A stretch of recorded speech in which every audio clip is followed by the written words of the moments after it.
అమ్మయ్య, వచ్చేసారా? ఏంటి మేడం గారు వెయిటింగ్ అనుకుంటా. మరి కాదా? సారీ బంగారం, లేట్ అయింది. పర్లేదండి, మీరు వెళ్ళి ఫ్రెష్ అప్ అయి రండి. ఈ లోపు నేను డిన్నర్ ప్రిపేర్ చేస్తా. ఓకే. మీకు ఇష్టమని దొండకాయ కూర పప్పు చేశాను.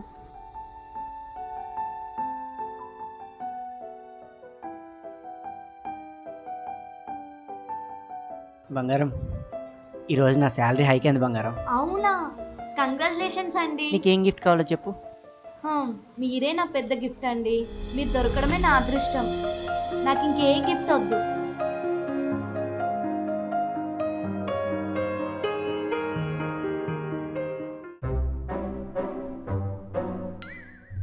ఆ